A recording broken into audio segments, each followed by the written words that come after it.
My name is Kalen Rin, 31 years old. Once a sworn blade of the kingdom of Valamor, now nothing more than a ghost, wandering the forbidden wilds of Luminara Forest.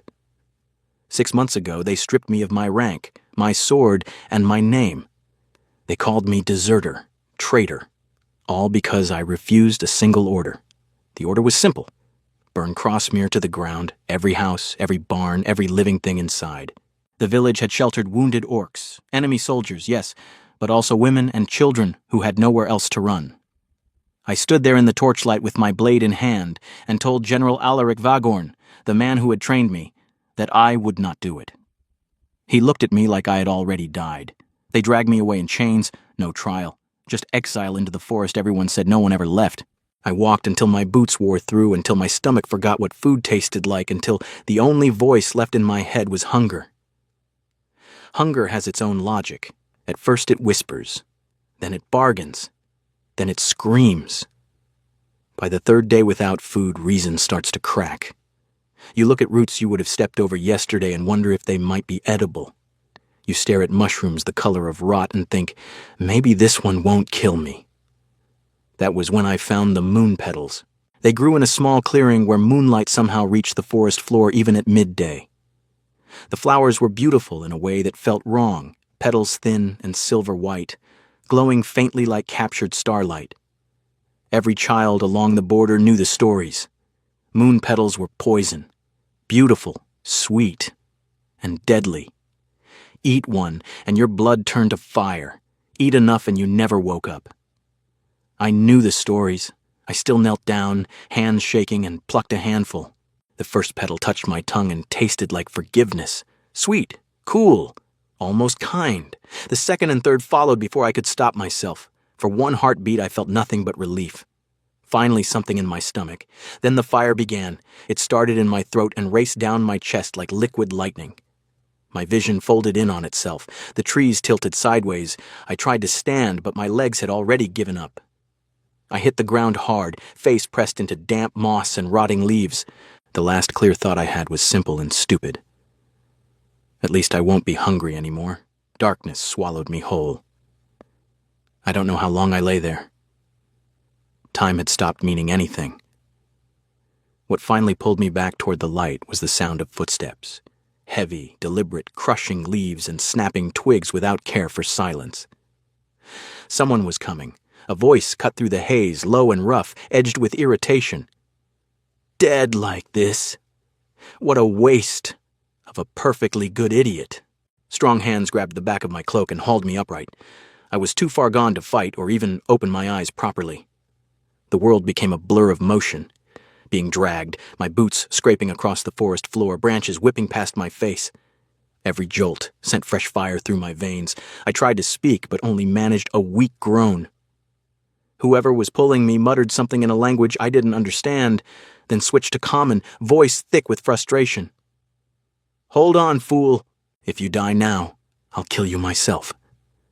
The last thing I felt before everything went black again was the strange warmth of a body much larger than mine pressing against my back, as if trying to shield me from the cold that had already settled deep in my bones. Then nothing. I woke to heat. Not the burning poison heat from the flowers. This was different. Steady, living, pressed against my spine like a furnace wrapped in muscle and soft leather. My head throbbed. My mouth tasted like ash and regret. I opened my eyes slowly, afraid of what I might see. I was inside a small wooden shelter, rough walls, a low ceiling made of woven branches, a stone fire pit glowing faintly in the corner.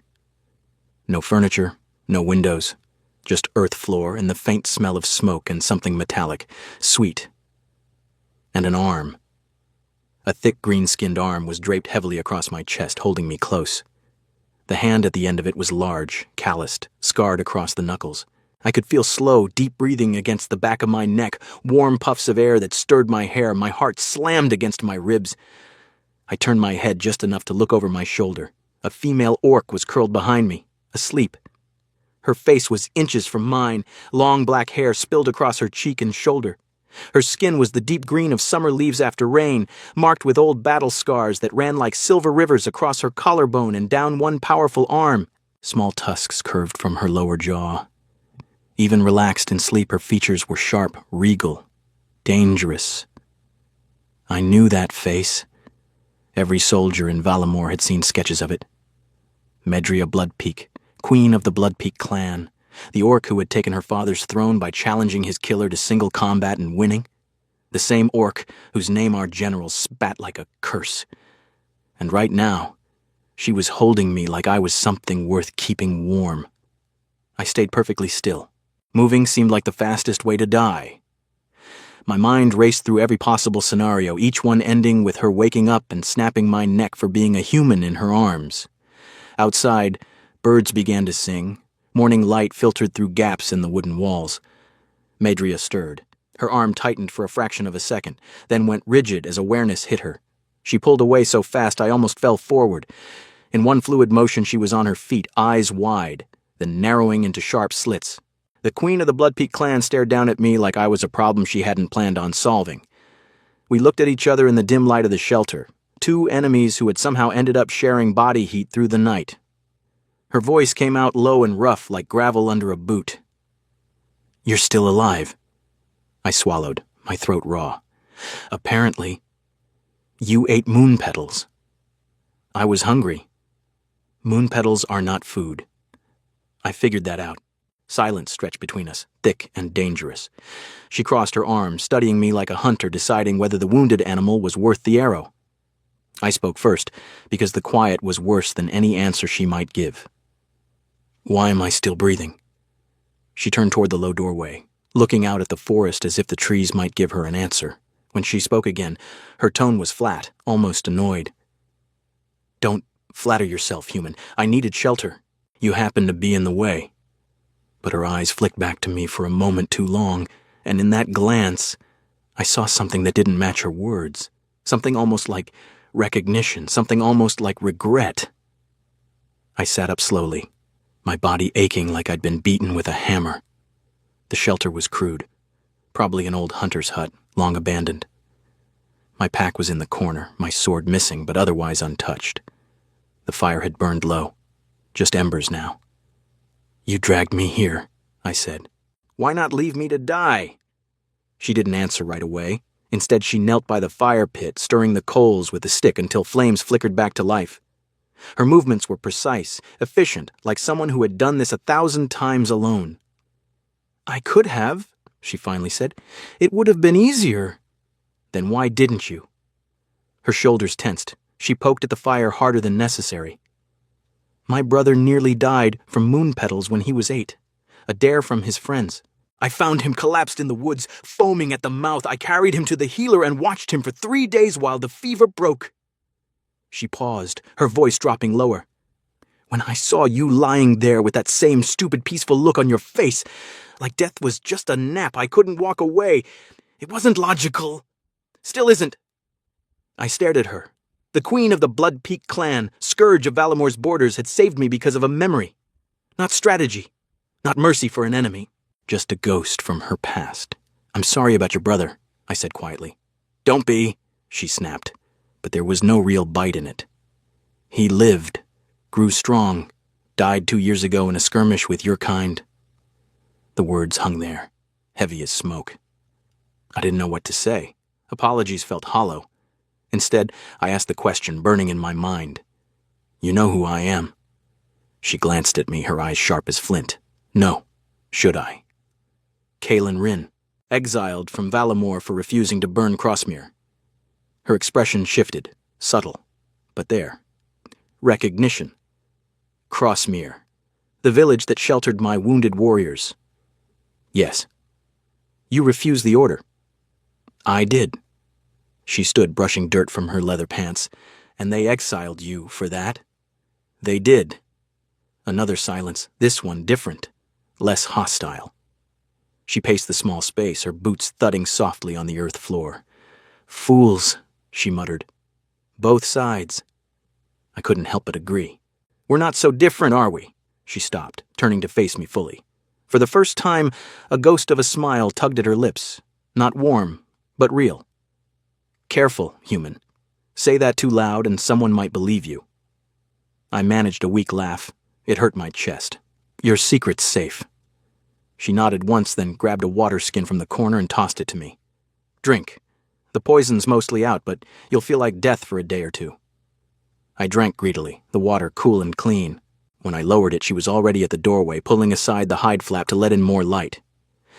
"You should go," she said. "This forest is unkind to humans." "I have nowhere to go," I admitted. "Exile means no home, no allies, just this." She looked back at me, her expression unreadable. "Then find somewhere, or don't. Your choice."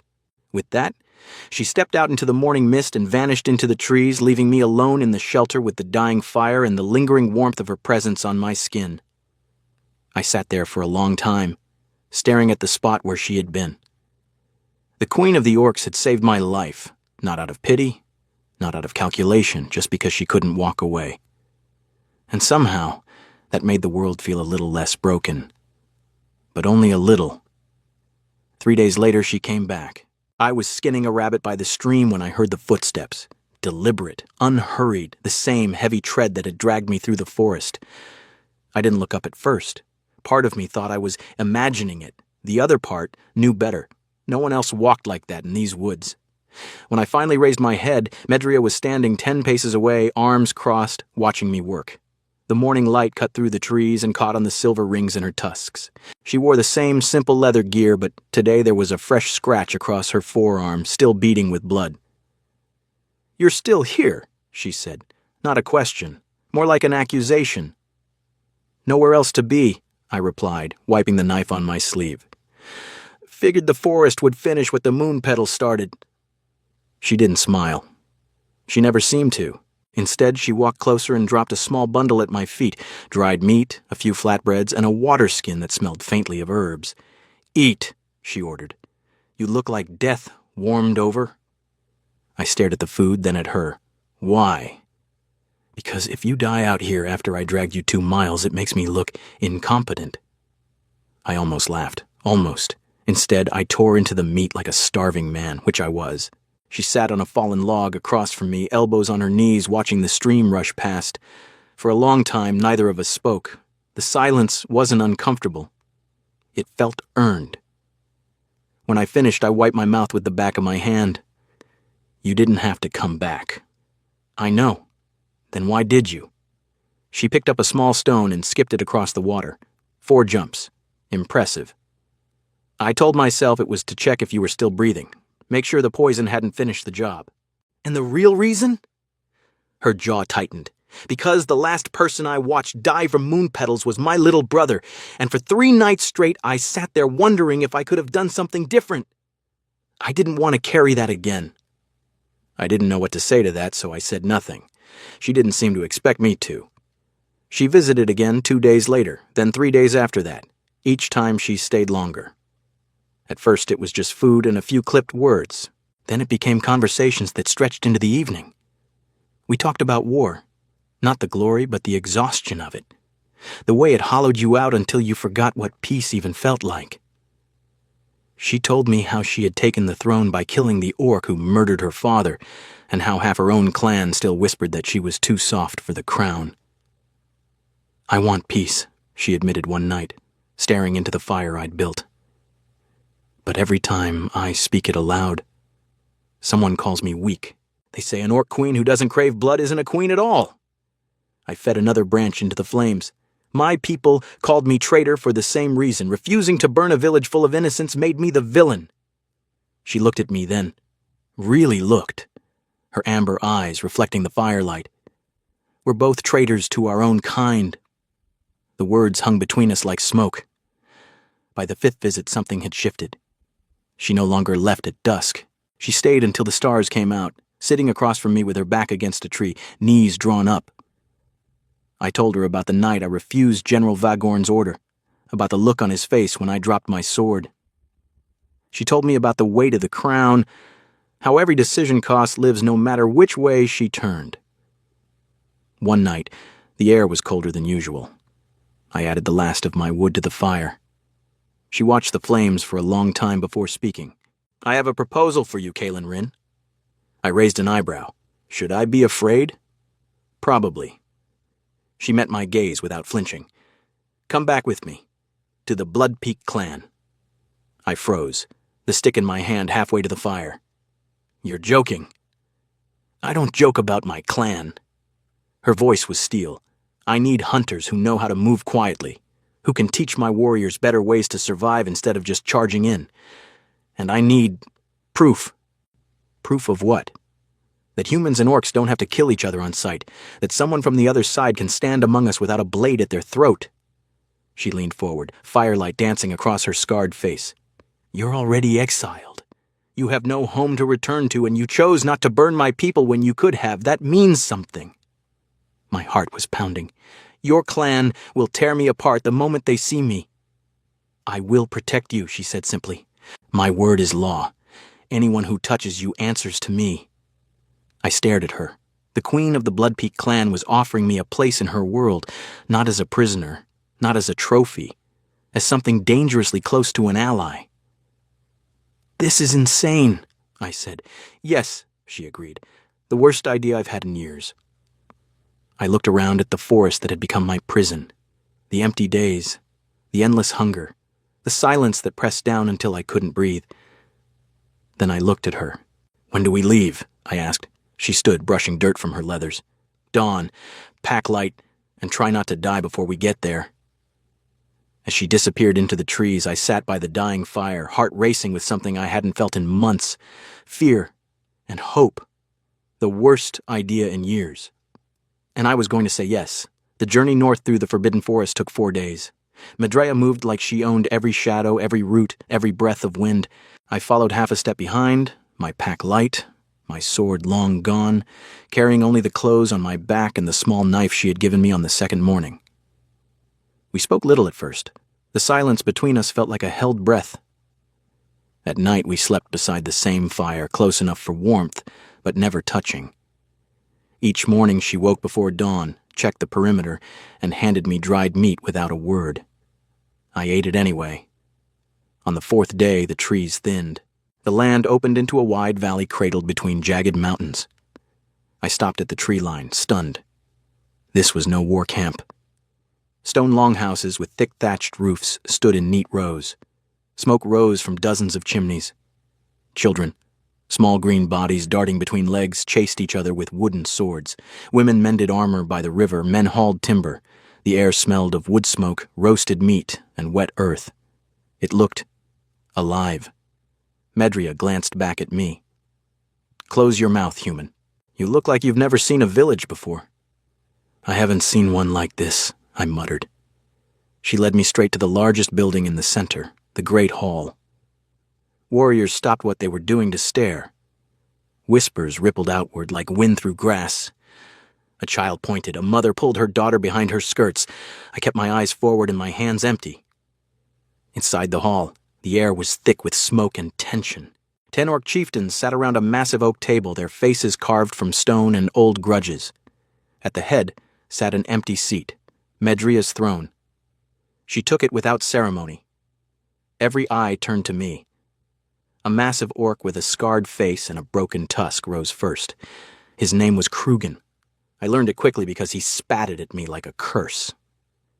You bring a human into our hall? His voice boomed. Have you lost your mind, my queen? Medrea's voice was ice. He saved lives by refusing to burn Crossmere. Lives that belong to our clan. He is still human, another chieftain growled. Blood does not lie. He has no home, Medrea said. No king, no banner. He is free, and I have use for him. The hall erupted. Voices crashed over each other. Accusations, demands, threats. Krugen slammed his fist on the table so hard the wood cracked. You would let a Valamor dog walk among us, teach our young, sleep under our roofs? Medrea stood slowly. The room quieted, but the anger remained simmering. I am queen, she said, each word a blade. My word is law. He stays, he hunts, he teaches. Anyone who touches him answers to me. Silence. Then Krugen laughed, low and ugly.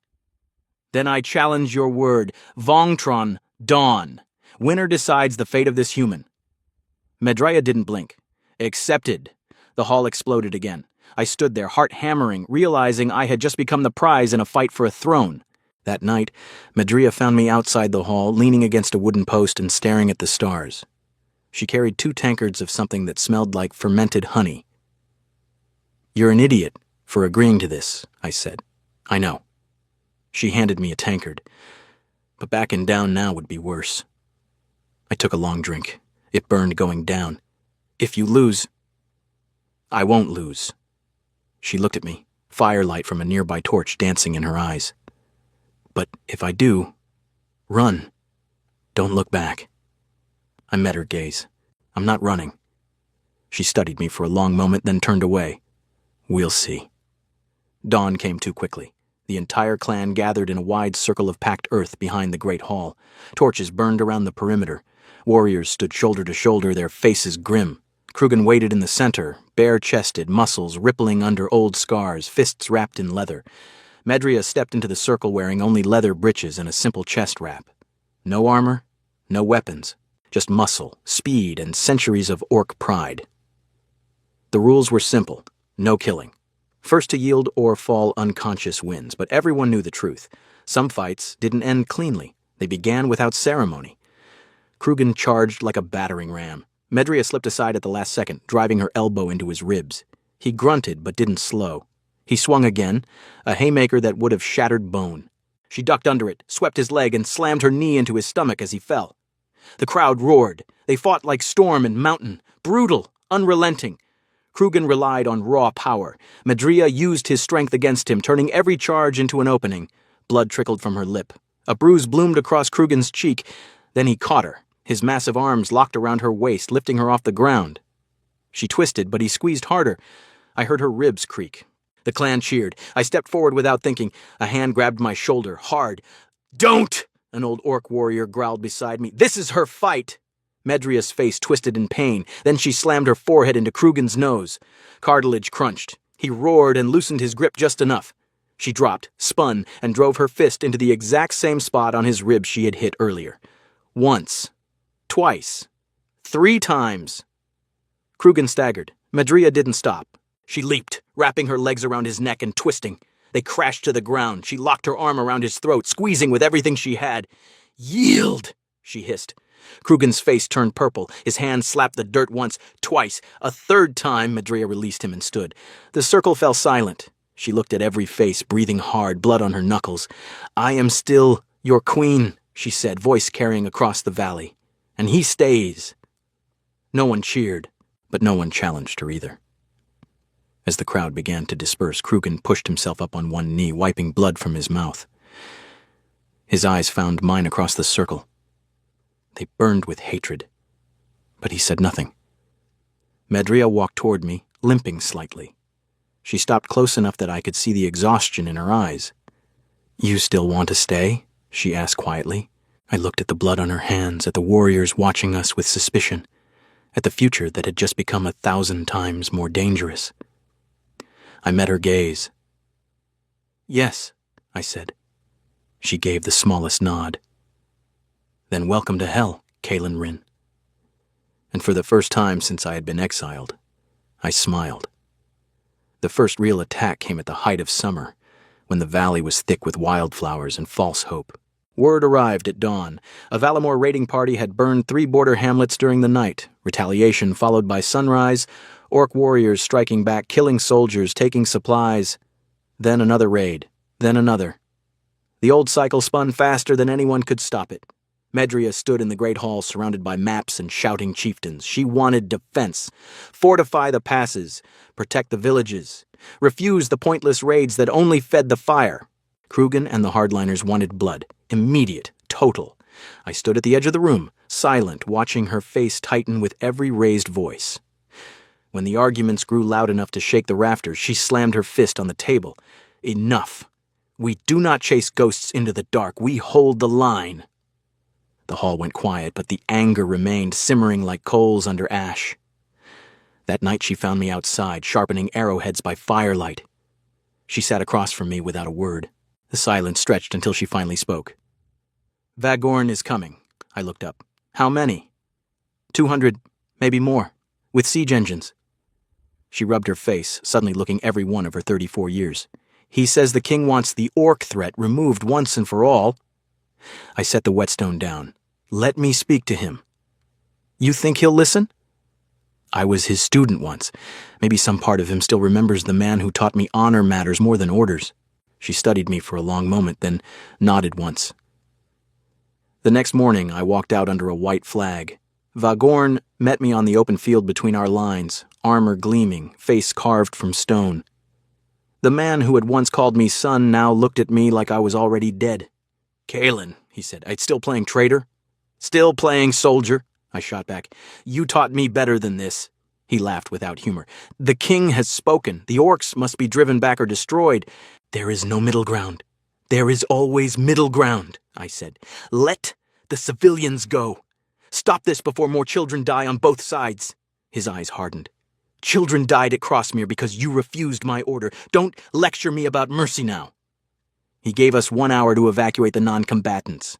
When I returned, Medria was already organizing the retreat. Women, children, elders, everyone who couldn't fight, was to head north into the high passes. The warriors would stay and slow the Valamor advance as long as possible. I stepped forward. "I'm staying." Her head snapped toward me. "No. I'm not asking." She grabbed my arm, grip bruising. "This is not your war anymore. It became my war the moment I chose you." For a heartbeat, her eyes softened, raw, unguarded. Then the mask of the queen slammed back into place. She released me and turned away. "Stay if you must. But if you die, I will kill you myself." The battle began at noon. Valamor came in perfect formation, shield wall, archers, cavalry on the flanks. Our warriors met them with raw fury, axes singing, war cries shaking the valley. I fought beside Medria, my small knife replaced by a borrowed orc blade. Every swing felt like atonement. We held for 3 hours, long enough for the last families to disappear into the northern passes. Then the line began to buckle. I saw the archer too late. A Valamor soldier on the ridge drew his bow, arrow aimed straight at Medria's heart as she rallied a faltering flank. I didn't think. I simply moved. The arrow took me in the shoulder instead of her chest. Pain exploded white-hot through my body. I staggered, dropping to one knee. "Kalen!" Her voice was the last thing I heard clearly. Then the world tilted. I felt her arms catch me as I fell, pulling me behind a broken wagon. She pressed her hand hard against the wound, blood seeping between her fingers. "Stay with me," she ordered, voice cracking for the first time since I had known her. "Do not dare! Leave me now!"